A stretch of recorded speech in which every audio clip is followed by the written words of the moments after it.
I still remember the cold snap in the air that night, January 14th, the eve of my 30th birthday. I was holding a small bottle of red wine, the good kind, something I'd picked up from a local winery during a solo trip I'd taken to clear my head the year before. It was meant to be a gift for my parents. Something to celebrate, maybe laugh over dinner, reminisce about childhood stories, even endure a few cringy baby photos my mom always loved to pull out when guests were over. That's how I pictured it anyway. A quiet dinner with my family, maybe a cake at the end. Nothing big, just normal, comforting. But when I pulled into their driveway, everything already felt off. No extra car parked out front like I'd expected. No balloons, no lights in the window. Just the porch light casting a dull yellow over the door like it had for the last 2 decades. I told myself maybe they were keeping it low-key this year. I hadn't asked for anything, just mentioned I'd be coming over after work. It wasn't like I was expecting a party. Then I saw it. A sheet of paper taped crookedly to the front door. Just one line written in fat, black marker. "You're not welcome here." I stood there for a second, gripping the wine bottle with both hands, rereading the words like maybe I was misunderstanding them. Maybe it was a joke? Some prank my younger cousin might pull? But the handwriting was unmistakable. My mother's. Slanted, dramatic cursive with extra loops on the Y and the H. My stomach dropped. At first, I thought I was hallucinating. Surely, no one puts that on their own front door. Not for their son. Not on his birthday. But then I heard it. Laughter. Not distant echoes, not TV noise. Actual voices. Familiar ones. My dad's low chuckle, my sister's high-pitched laugh, my brother-in-law talking loudly over everyone like he always does. Plates clinking. The oven timer beeping. Someone said, "Pass the bread." The dog barked once and was immediately hushed. They were having dinner. My birthday dinner. Without me. My first instinct was to knock. To just demand an explanation, ask them what was going on, what I did wrong. But something in me, something old and worn down, stopped me. A part of me that had seen this coming in slow motion for years, like a car veering off course in an icy parking lot, tires spinning, no one at the wheel. So instead, I took out my phone and snapped a photo of the sign. Not out of pettiness, out of necessity, like proof that it had really happened, that I hadn't imagined it. I walked back to my car, set the wine bottle on the passenger seat, and just sat there for a while, watching the house through the windshield. They didn't even notice. No one peeked out. No one texted. No one cared. That was the last time I saw my family in person. For context, my name's Blake, and I had just turned 30. I'd been living about 40 minutes away from my parents' house since I was 24, after finally landing a stable job in digital marketing. Nothing flashy, but I'd worked hard for it. My relationship with my family had always been a little strained. I was the quiet one, the middle child sandwiched between a golden child older sister, Lauren, and the loud, reckless youngest, Eric, who still lived with my parents at 27 and somehow managed to make himself the center of attention every time we were all in the same room. Lauren had always been their pride. Got married at 23, 2 kids by 28, house in a nice suburb, did everything right. She and Mom were like best friends who texted daily. Dad called her his little CEO. Meanwhile, I was just Blake, the one who never caused trouble, who paid his own rent, didn't ask for help, and got forgotten at family dinners more than once. Eric, on the other hand, got bailed out of a DUI when he was 25 and was still treated like some lovable screw-up who just needed time to find himself. I wasn't the kind of person who needed validation. At least, I didn't think I was. But over the years, all the little things added up. The forgotten birthdays, the missed calls, the fact that my job, my life, was never quite interesting enough to talk about. I was always the one asked to bring extra chairs to Thanksgiving, never the one asked about work or relationships. Once, I brought a girlfriend to a family barbecue, and Mom called her Brittany the whole evening. Her name was Claire. Still, I kept showing up, because they were my family, because I thought maybe one day, things would click. They'd see me for who I was, not who I wasn't. So that night, standing on that porch, staring at that sign, I felt something inside me crack and shift. Not rage, not even sadness, just a cold, settling silence. I went home. I blocked all their numbers, one by one. No message, no explanation, not even to Lauren, who had stopped reaching out to me months ago anyway, too busy with her real family. I deleted the family group chat. I pulled down the few framed photos I had of us in my apartment. It was like performing a quiet funeral. Just me and the ghosts. For a while, I didn't hear anything. No one followed up. No one emailed. No letters. No smoke signals. It was like I'd been erased. And I got used to it, faster than I thought I would. I started taking long walks. Cooked more. Went to therapy. Built new routines. I even got promoted. Then, about a year later, almost to the day, I got a message request on Facebook. It was from an account I didn't recognize. The profile picture was blank, but the name was unmistakable. My father. Blake, I know you're upset, but we need to talk. It's urgent. I stared at the message for a full minute before clicking out of it. My hands were shaking. I didn't respond. I didn't even block him. I just left it hanging there, like a rotten fruit on a dead tree. 2 days later, another message. This time from Lauren. I don't know why you're still acting like this. What happened last year was a misunderstanding. But now we really need you. Mom and Dad are in trouble. Please answer. That one hit differently. It wasn't just the message, it was the tone. Like I was the problem. Like I was punishing them unfairly. I read it again, and all I could think about was that sign on the door. The laughter. The way they didn't even notice I was outside. A week later, the messages escalated. Eric tried calling from a different number. Then my mom emailed me from a church account. They were in financial trouble, facing foreclosure on their house, and they needed help. Money. Fast. Apparently Eric had racked up some debt under their names, and Lauren and her husband were tapped out because of some remodeling project. They were turning to me, the invisible son, the one who wasn't welcome, and now they were furious that I wasn't leaping in to save them. It got worse after that. Guilt-trippy texts, long emails about family bonds, and how could you do this to your own mother? Even a voicemail from my dad, practically growling that I was being dramatic over one mistake, and that I was letting a grudge ruin the entire family. I didn't delete any of it. I was saving it. Because something in me had changed that night on the porch, and I wasn't going to let them rewrite the story this time. But what they didn't know, what they still don't know, is that I'm not just ignoring them. I'm planning something, and they're not going to see it coming. I didn't respond to any of their messages right away. I just watched them come in, one after another, each one layered with guilt, denial, and a strangely casual sense of entitlement. It was like they'd skipped right over the apology and jumped straight to the part where I was supposed to save them. As if nothing had really happened. As if I should have just brushed off being literally locked out of my own family on my birthday. As if I didn't have a right to be hurt. But I waited. I waited to see if maybe, someone would actually acknowledge what they did. Not beg. Not manipulate. Just own it. They never did. Lauren was the first to break the silence in a big way. She showed up at my apartment unannounced, wearing oversized sunglasses and holding one of those half-melted iced coffees she always nursed when things were stressful in her life, like when her husband forgot their anniversary or when the neighbor's kid got into a better preschool than her daughter. I didn't even know how she found my address. I know you're mad, she said the second I opened the door, standing on my welcome mat like it had personally offended her. But this is getting ridiculous. You're blowing this way out of proportion. I just stared at her. She looked past me into the apartment like she expected to see signs of misery. A pizza box, takeout cartons, maybe a bottle of cheap wine, and a worn-out blanket on the couch. Instead, she saw a tidy living room, a small bookshelf with novels I actually read, and the faint scent of coffee and pine cleaner. I had made a life, a peaceful one, and I think that threw her off. What do you want, Lauren? I asked, voice low. They're gonna lose the house, she said, stepping closer like we were just picking up a sibling argument from childhood. Eric messed up. Mom and Dad are scared. And now they're blaming me for not doing more because I didn't want to take out a second mortgage. But I've got 2 kids, Blake. You don't even have. Don't, I said sharply. She shut up for a second. You weren't even at dinner, I said, still holding the door. The night of my birthday. You weren't there. But you didn't call either. You didn't ask why I wasn't there. I thought maybe you canceled. Lauren. She looked away, and her voice went flat. Mom said you didn't want to come. There it was. The lie. So easy. So rehearsed. And you believed her? I asked.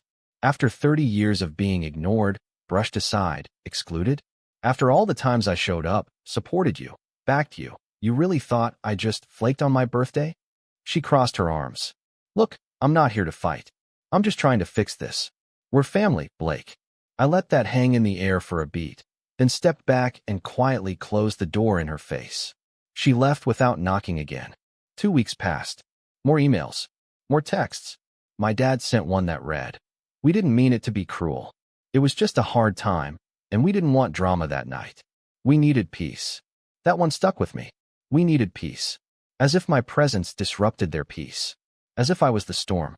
The next turning point came when I ran into my uncle, my mom's younger brother, at a coffee shop downtown. I hadn't seen Uncle Pete in over a year, but he always liked me more than the others.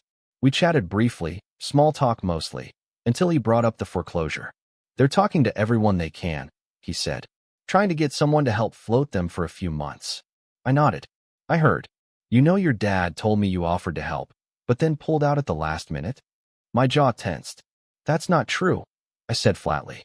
Pete frowned. "Yeah, didn't sound like you. Thought it was weird." So now they were lying.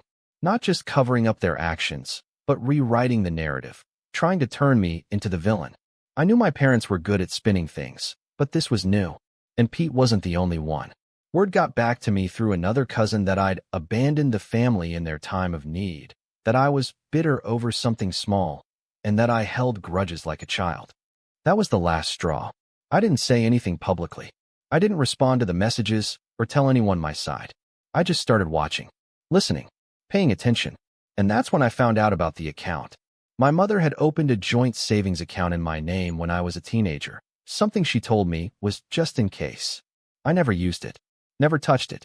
But I found out through a quiet conversation with Pete, who used to work in banking, that the account was long closed and that it had been emptied 5 years ago. Over $14,000. Money that was supposed to be mine from an old inheritance, something left by my grandmother, who passed when I was 19. I never saw a dime. Pete looked uncomfortable when he told me. I didn't want to get involved, Blake.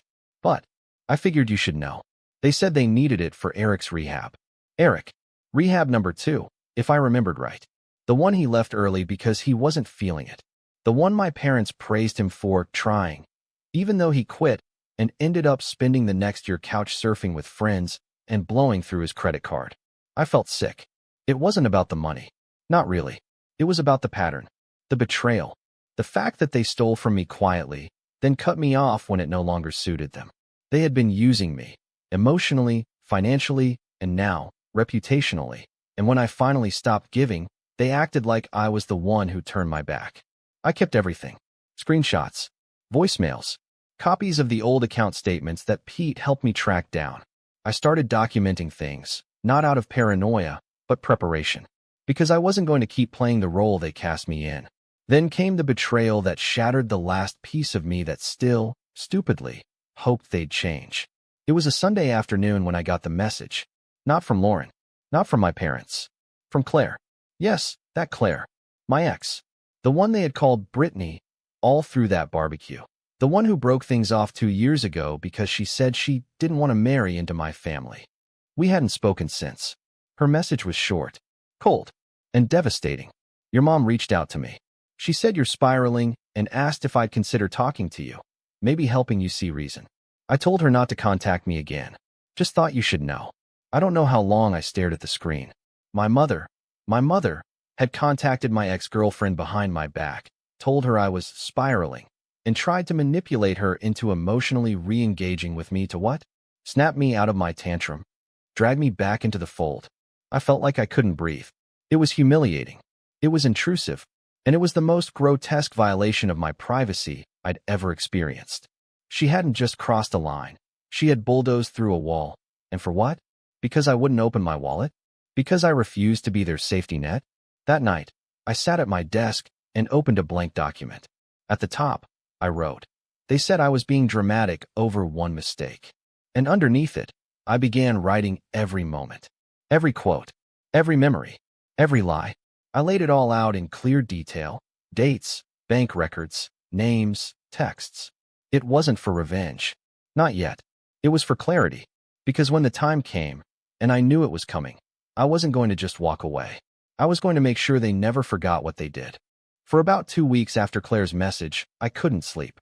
I'd lie in bed with the lights off and stare at the ceiling, my mind spinning like a scratched record stuck in a loop.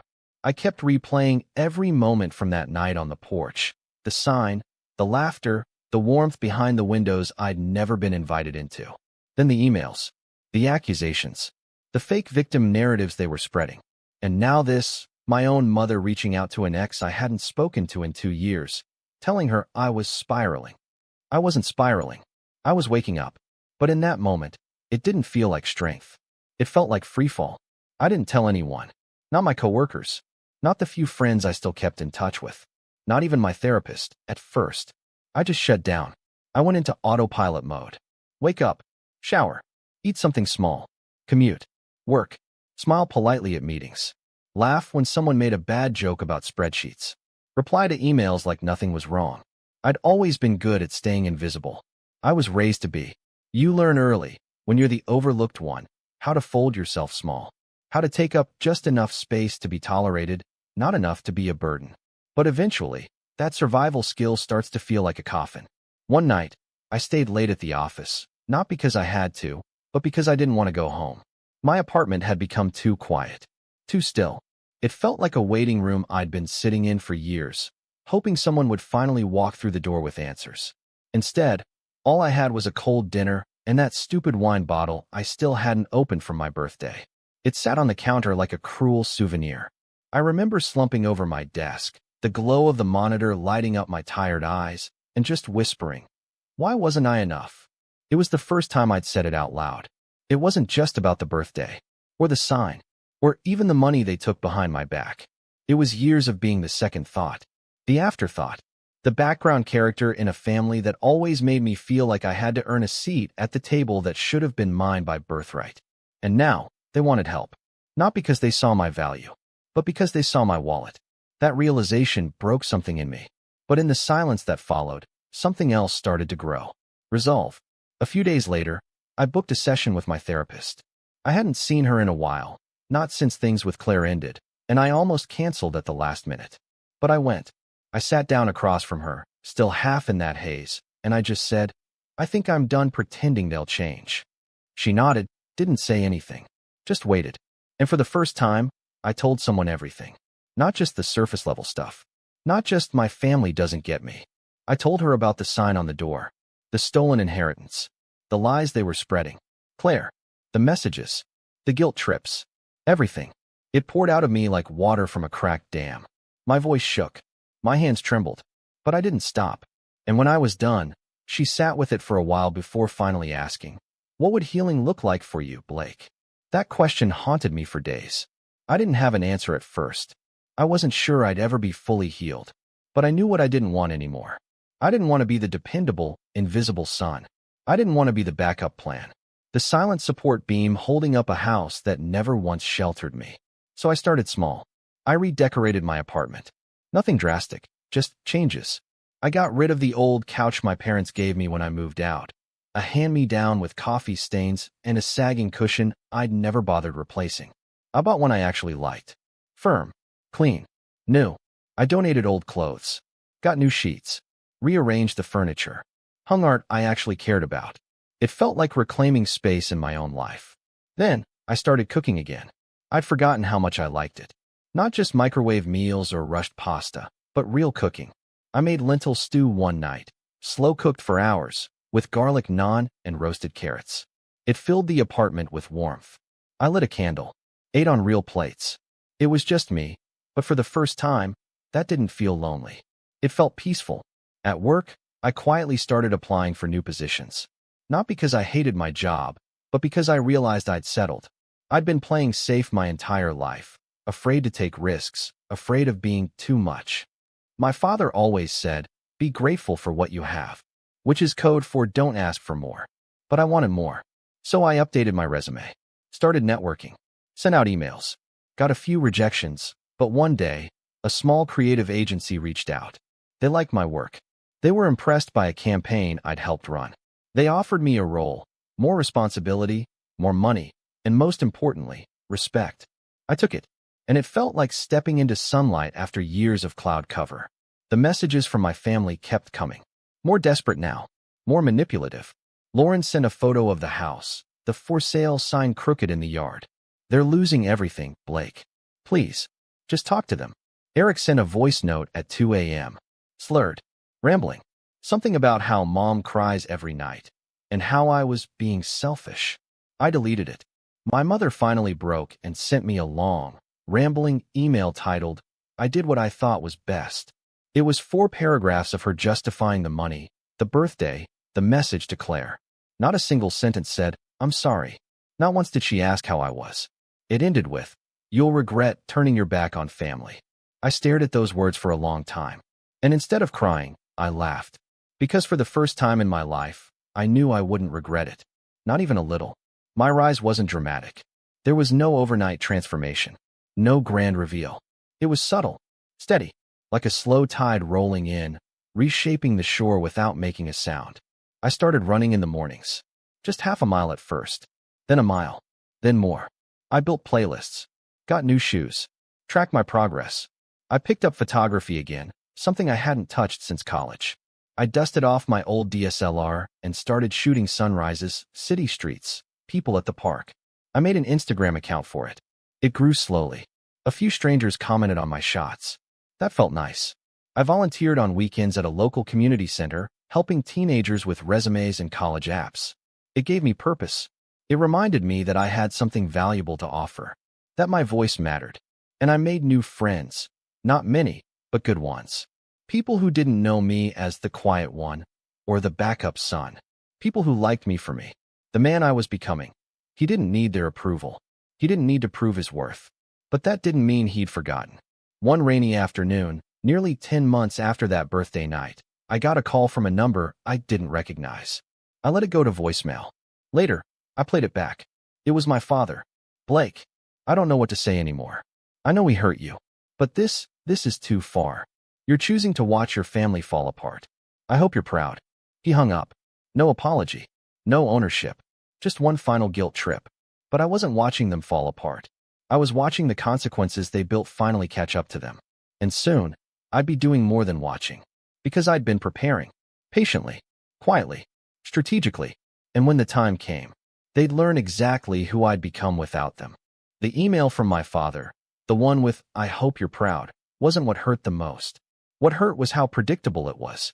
Because even after everything, after the birthday snub, the inheritance theft, the lie to Claire, the gossip they spread, they still thought they could control the narrative. They still saw me as the same old Blake. The background son, the invisible one, the one who'd eventually cave, who always did the right thing, even if it meant bleeding quietly for everyone else's comfort. That version of me was gone. And now, I wasn't just rebuilding. I was preparing. Because when people like that fall, they always look for someone to blame, someone to drag down with them. And this time, I wasn't going to be their safety net or their scapegoat. This time, I was going to be their mirror. And I'd make sure they couldn't look away. I started with the documents. Pete, Uncle Pete, the one honest man left in our orbit, had helped me dig up the old banking records a while back. He'd quietly pulled a few strings at the credit union where he used to work, and together we'd confirmed it. The inheritance account in my name had been drained 5 years ago, bit by bit.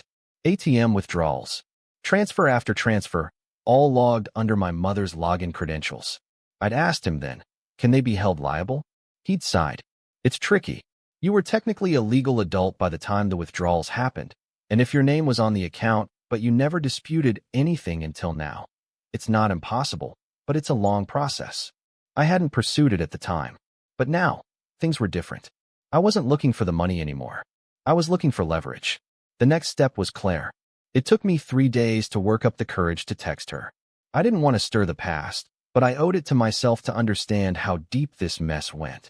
I kept the message short and respectful. "Hey Claire, I promise I'm not trying to open old wounds. But I need to ask, when my mother reached out to you, what exactly did she say?" To my surprise, she responded almost immediately. She said you were having a breakdown, that you'd isolated yourself from everyone. She asked if I'd call you and try to get you to snap out of it. She made it sound like you were spiraling into some dark place. Said she was afraid for your mental health. I was shocked, Blake. I knew things ended badly, but I never thought your mom would go that far. I sat with that for a long time. They hadn't just smeared my name behind closed doors. They were weaponizing concern, spinning lies about my mental health to manipulate the people around me. It wasn't just cruel, it was dangerous. I thanked Claire, told her I appreciated her honesty, and then I saved the message. More documentation, more pieces for the puzzle I was building. I spent the next month gathering. I started with old emails, messages from Lauren, my parents, even a few from Eric over the years. Passive-aggressive jabs about how you've always been too sensitive, or you never really pitched in like the rest of us. I organized them into folders, screenshotted threads, labeled voice messages. Then I went deeper. Pete introduced me to a lawyer friend, Maggie, who specialized in financial disputes and family estate matters. I met with her one Saturday afternoon at a quiet little office downtown, handed her a flash drive, and walked her through everything. She listened, asked questions, took notes. When I finished, she leaned back and said, "They might not have committed fraud in the criminal sense, but this is a pattern of financial exploitation, especially if we can prove coercion or misrepresentation. If nothing else, it's civil. And frankly, it's morally bankrupt."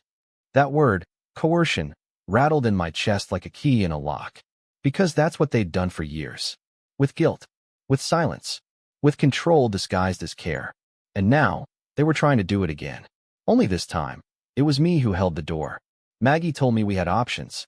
"Whether you want to sue or not," she said, "you have a case. You could go public. You could file a claim. You could even approach the bank about identity misuse, depending on what we find. But first, I suggest you sit on this a bit. Let them keep talking. Let them show you who they are when they think you're still quiet." And so I did. I waited. And as if on cue, they started to panic louder. Lauren called again. I let it go to voicemail. This time her voice was trembling. "Blake, I'm sorry." "Okay, I'm sorry.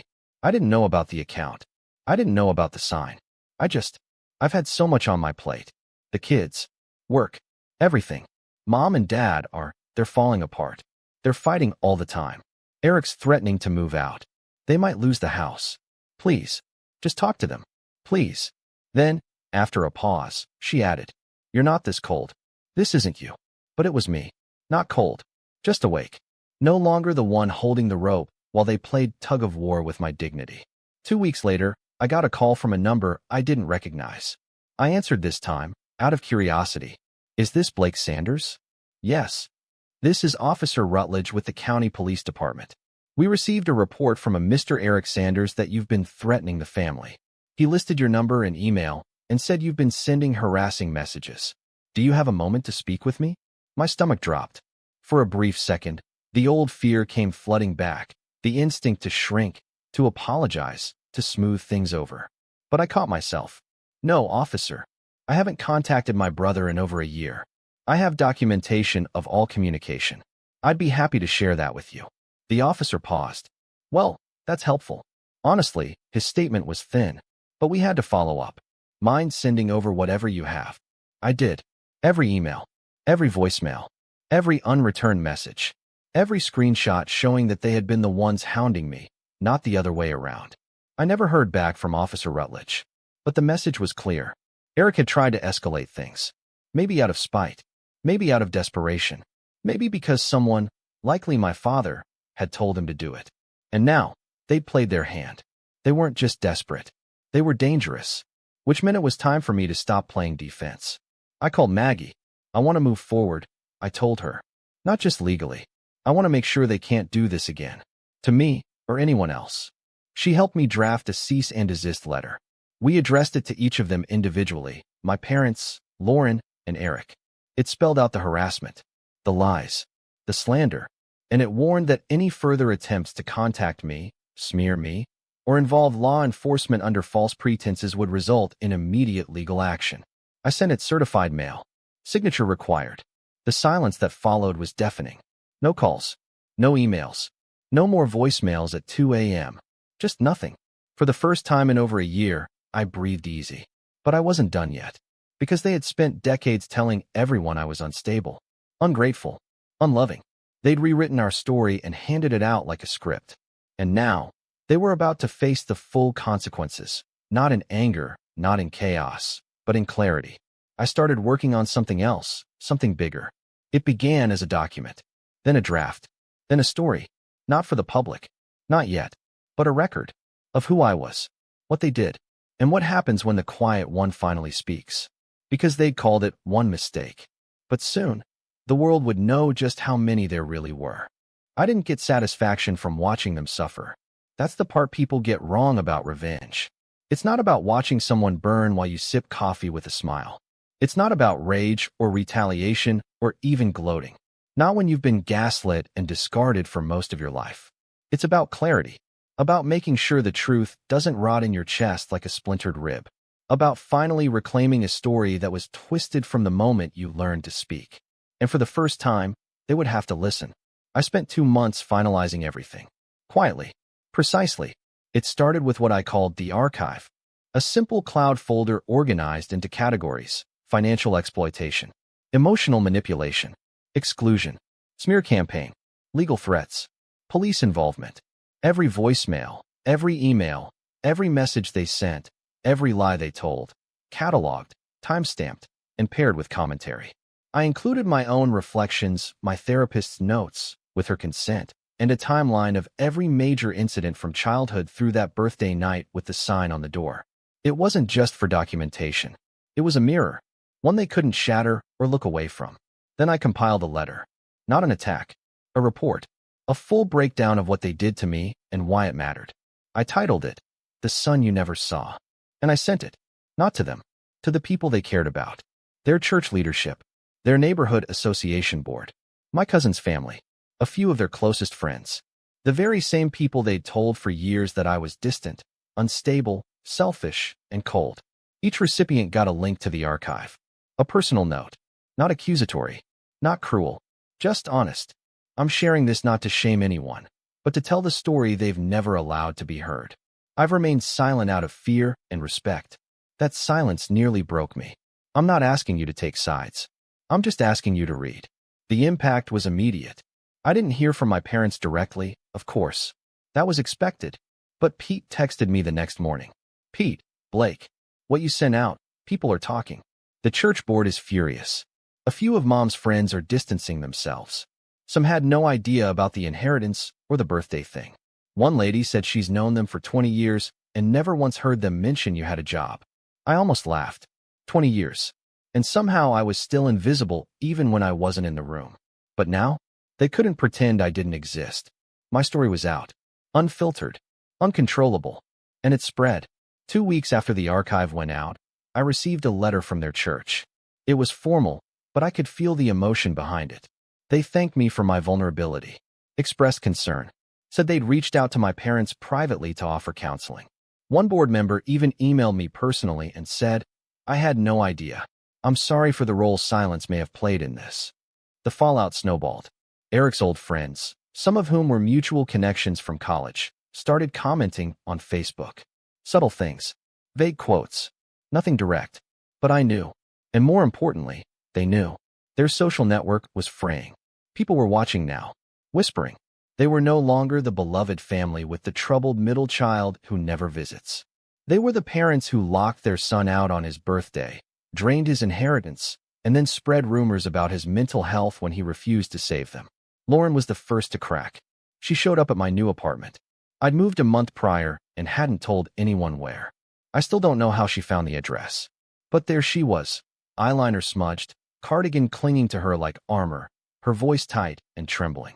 "You've destroyed everything," she hissed before I even opened the door all the way. I didn't respond. I didn't need to. She pushed forward. "Do you know what you've done? Mom can't even go to the grocery store without someone asking about that damn letter. Dad's being pushed out of the HOA board. And Eric? He's talking about suing you for defamation." I gave her a long, steady look, then calmly said, "Good luck with that." I kept records. Her jaw clenched. "I didn't deserve this," she said. "None of us did." That was the last straw. I stepped out, closed the door behind me, and stood in front of her, not with anger, not with smugness, but with something colder, cleaner. "I begged for years," I said quietly. "For recognition. For space. For a sliver of decency. I gave you all chance after chance. I never lashed out. Never retaliated. I even kept showing up, hoping maybe one day someone would see me. I took a step closer. You made this. All of you. With every lie. Every silence. Every time you rolled your eyes and said I was being dramatic. You didn't care about me, Lauren. You cared about the version of me you could control. The one who stayed quiet and picked up the pieces." Her eyes glossed over. "We were trying to protect the family." "No," I said, voice hardening. You were trying to protect the image of the family." She didn't respond. She couldn't. And before she could launch into another tirade, I handed her an envelope. Inside was a formal letter from Maggie, the lawyer. It detailed my intention to seek legal repayment for the drained inheritance. It cited account numbers, transaction records, and legal statutes outlining exploitation of financial assets without consent. The letter ended with an option: settle privately, or we go to court. Lauren didn't say another word. She just left. 3 months later, I received a payment. $14,000. No apology. No acknowledgement. Just a check in the mail from a joint account under my parents' names with the memo, settlement. It wasn't about the money. It never was. But it was the first time they were forced to give something back. And with that, the rope I'd carried around my neck for 30 years finally snapped. I took the check, deposited it, and transferred half of it to a local scholarship fund I'd been working with, the same one that helped kids who, like me, had been told they weren't enough by the people who should have lifted them up. The other half, I used to take a trip, not a vacation, a reset. I went to a quiet cabin in the mountains. No signal, no noise, just trees, silence, and peace. The kind I never knew existed. And on the final night there, I opened that same wine bottle I'd brought to my parents' house for my 30th birthday, the one that had sat unopened for a year and a half. I poured a glass, took a long sip, and wrote the final entry in my archive. They said I was being dramatic over one mistake, but it was never just one. And now, they finally understand. The son they discarded is the man who learned to stand. Not in spite of them, but without them. I closed the file, uploaded it to a secure drive, and walked away from it all. Not bitter, not broken, just free.